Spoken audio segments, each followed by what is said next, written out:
Je, unaofahamu ushirikiano wa siri uliopo kati ya utawala wa Donald Trump pamoja na Moscow? Hapo utakuja kufahamu mengi. Mimi ni Tuni Domari, karibu sana kwenye Bwana Kidiplomasia. Tutaungana naye hapa na Linga Mfaume. Kikubwa ni kuja kuangazia yale ambayo yameweza kujiri katika mkataba huu au maoni yao ya siri ambayo yako hapo, au ushirikiano wa siri ambao upo kati ya Marekani pamoja na Urusi. Bwana Nalinga, habari yako? Salama. Mambo yanaenda? Tunamshukuru Mungu. Kwema kabisa. Kabisa tuko poa. Leo tuko tena hapa katika uwanda wa kidiplomasia, kikubwa kuangazia yale ambayo yameweza kujiri katika nchi za wenzetu huko. Ndio. Tukiangazia ushirikiano huu wa siri ambao upo baina ya Trump pamoja na utawala wa Trump pamoja na utawala huko Urusi, Moscow. Tutazame kwa undani wake, una maana gani?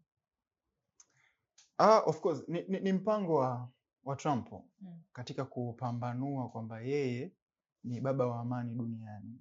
Of course tunaona aliweza kusababisha usitishaji wa mapigano kati ya Israeli na Palestina au Israeli na Hamas, na sasa hivi anaugeukia mpango kusitisha vita au kumaliza vita kati ya Ukraine pamoja na Urusi. Kwa hiyo hili jambo limeibuka, yes, na wenyewe hakutaka kuweka wazi kwa sababu wangekutana na vikwazo vingi sana, kwa sababu ni mpango wa siri na ajenda zilizokuwa mule ni za kutisha.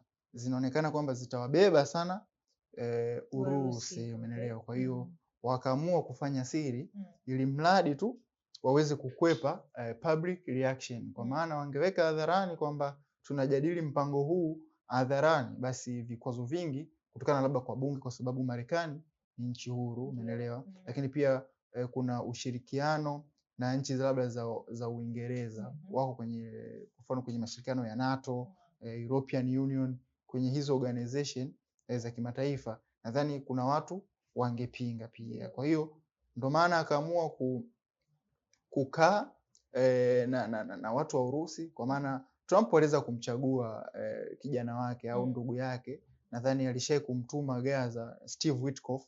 Huyu jamaa ni bilionea na yeye huwa anajihusisha na biashara ambazo Trump anazifanya.